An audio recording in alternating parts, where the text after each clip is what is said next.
Une fois par mois sur le Horseman's Club, une masse de questions que je réponds, des questions très très intéressantes et sans doute vous êtes concerné par certaines de ces questions. Donc pour vous YouTubers, quelques extraits de certaines questions-réponses que je vais bien partager avec vous.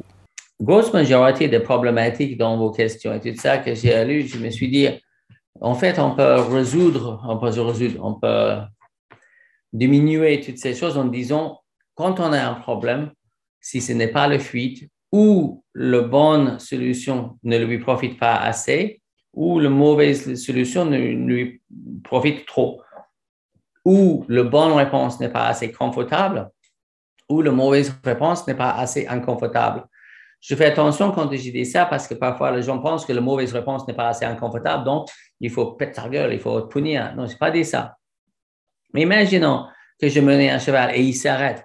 À ce moment-là, il va danser. Pas besoin, je ne veux pas tirer plus fort qu'un cheval. Déjà essayé, ça n'a jamais marché. Mais par contre, je peux dire, OK, tu veux arrêter là? OK, il n'y a pas de problème. Mais par contre, tu veux bouger la fesse à gauche, tu veux bouger la fesse à droite, tu veux reculer, tu veux bouger la fesse, tu veux danser un petit peu, ou sinon, on peut avancer. C'est toi qui choisis. Et aucun cheval, et ça, c'est quelque chose sur lequel on peut tous être très confortable. Aucun cheval a envie d'être inconfortable. Aucun cheval veut dire, ah ouais, un petit peu d'inconfort, c'est bien. Un petit peu sadomaso, un petit peu souffrance, ça me fait du bien. Ah non, aucun cheval a envie d'être inconfortable. Donc, si tu arrêtes, tu vas être inconfortable. Si tu continues, oui, il va de peur traverser tout ça, mais reste à côté. Tout va bien se passer. Mais par contre, de mauvaises réponses, c'est inconfortable. Il ne faut pas laisser la mauvaise réponse profite le cheval. Je suis tout à fait conscient que le cheval ne sait pas si c'est bien ou si c'est mauvais. Mais si ça lui profite ou si ça ne lui profite pas. Donc, si le cheval s'arrête et la personne s'arrête et regarde le cheval et dit, qu'est-ce qu'il y a? Pourquoi t'arrêter? Là, le cheval va dire, ah bah cool. Par contre, je vais arrêter, j'arrête. Mais s'il arrête, il dit, OK, bah, si tu arrêtes, on bouge le fesse à gauche, on bouge le fesse à droite, ça peut être au sol ou monter, c'est la même chose. Tu peux toujours déplacer un fesse sur le côté. Tu peux pas, si la base est bien, tu peux toujours pousser son arrière-main. Je favorise beaucoup l'arrière-main parce que je trouve que si je peux déverrouiller l'arrière-main, je peux déverrouiller ses pieds.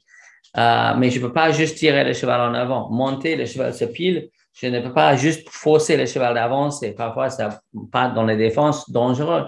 Mais je peux toujours plier et pousser le fesse. Même dans un petit schéma dans la forêt, j'ai quand même la place pour dire bouge ton cul vers la gauche ou vers la droite. Et même si c'est un pas, fesse de pouce un petit peu à gauche, un petit peu à droite, un peu à gauche, un pas à droite, un pas à gauche, un pas. Ou sinon, on avance. Dans ce cas-là, je ne t'embête plus. Donc, je n'essaie pas d'obtenir ma réponse pour ce que je veux. J'essaie de faire en sorte que la mauvaise réponse ne lui profite pas pour qu'il tente la meilleure réponse. J'ai regardé une fille travailler ici aujourd'hui et je me suis dit, c'est dur pour elle parce que pour l'instant, elle a amélioré en technique, mais pas en philosophie. Elle a amélioré en savoir-faire, mais pas encore en savoir-être. Et pas ça, parce que je suis en train de regarder dans sa tête, elle prend le cheval et dit, OK, maintenant je vais obtenir mon objectif. Je ne fais pas vraiment maintenant comment je vais faire en sorte que cet objectif devienne celle de mon cheval. Donc, si le cheval se bloque, elle dit, ah non, je veux mon objectif, avance. Je dis, non, tu peux faire en sorte que le cheval va dire, et si j'avance? Bah, si tu avances, tu gagnes. Voilà, c'est toi qui as gagné. Et si tu restes ici, on bouge le fesse à gauche à droite. Donc, c'est d'essayer de voir comment je peux faire en sorte que le cheval va tenter ce que je veux, mais pas forcer le cheval de faire ce que tu veux. Ça marche très, très rarement. Mais je peux organiser la situation pour que le cheval pense qu'il gagne en entrant dans le vent, que le cheval pense qu'il gagne quand il saute l'obstacle. Je ne peux pas forcer un cheval de sauter un obstacle, mais je peux faire en sorte que le cheval ait envie de le faire. Je ne peux pas forcer un cheval d'aller dans un vent. Personne ne peut le faire. Même Arnold Schwarzenegger ne peut pas mettre un cheval dans un vent, sauf que si c'est un Falabella. Mais il peut faire en sorte que le cheval pense que c'est un très bon plan d'aller dans cette vent. Pas forcer en étant derrière en train de fêter, mais dire, je travaille ici, on mange des carottes dans le vent, on travaille ici, on mange les carottes dans le vent. Que le cheval dise, OK, ça c'est la zone de confort. Donc, quand parfois on a des chevaux en liberté et autre chose, et parfois le cheval n'est pas sûr, est-ce que ça c'est confortable, est-ce que ça c'est inconfortable, qu'est-ce qu'il y a? Parfois, la bonne réponse n'est pas assez inconfortable, donc parfois il faut monter un petit peu en efficacité avec ça aussi. Si tu ne veux pas avancer, il n'y a pas de problème, mais par contre, on bouge le fesse et on bouge le fesse, et si tu avances, là je ne fais rien de tout. Et si la mauvaise réponse est plus inconfortable, le cheval est moins apte à tester. Si le cheval continue à tenter une réponse que tu ne veux pas, c'est probablement pas assez inconfortable pour le cheval de faire. Sinon, il ne fait pas. S'il était plus confortable de continuer à avancer que de bouger la fesse gauche et droite, ben, il continue à avancer. Donc, essaie de faire en sorte que tu rendes tout ce que tu veux très confortable pour le cheval. Ça aussi, c'est compliqué. Tu ne peux pas trop profiter. Tu peux pas, tu prends le pied d'un cheval, il résiste, il arrête de résister. Là, il faut dire, ah, là, c'est une bonne réponse. Bon, je ne peux pas profiter et nettoyer le pied, je dois mettre le pied par terre. Et le gens va te regarder bizarrement en disant, mais c'était le bon moment pour nettoyer le pied. Non, c'était le bon moment pour relâcher le pied. Mon cheval qui bouge à la montoir et il arrête de bouger. Ah, maintenant, c'est le bon moment pour monter. Ben non, c'est le bon moment de ne pas monter. C'est le bon moment d'éloigner, de caresser, éloigner du cheval et laisser le cheval savoir que, ah, OK, quand j'arrête, ça marche. Pour que la bonne solution, ça marche pour lui. Et on a souvent l'habitude de profiter quand tu vas bien et critiquer quand tu vas mal.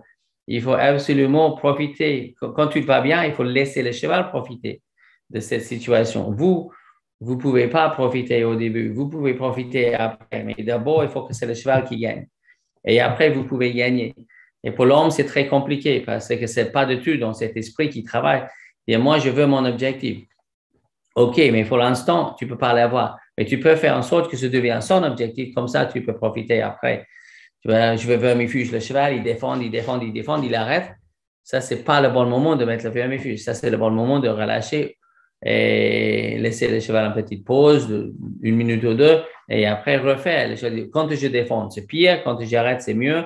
Donc, la bonne solution lui profite.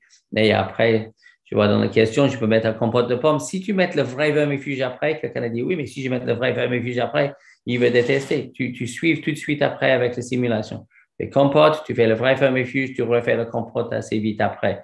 Comme avec un piqûre, je fais simulation, le vrai et simulation. Pour pas que le vrai laisse trop de cicatrices. Donc, refaire la simulation relativement vite. Mais l'efficacité, c'est vraiment important parce que c'est la clarté. Et l'absence d'efficacité manque beaucoup de clarté et parfois, ça peut désensibiliser au lieu de sensibiliser. Et bien sûr, pour être absolument sûr de ne pas rater des vidéos qu'on sort chaque dimanche, soyez sûr d'abonner sur la chaîne et aussi cliquer sur la cloche pour avoir les notifications. Comme ça, chaque fois qu'il y a quelque chose d'intéressant, vous allez être notifié. Très bonne continuation et à bientôt.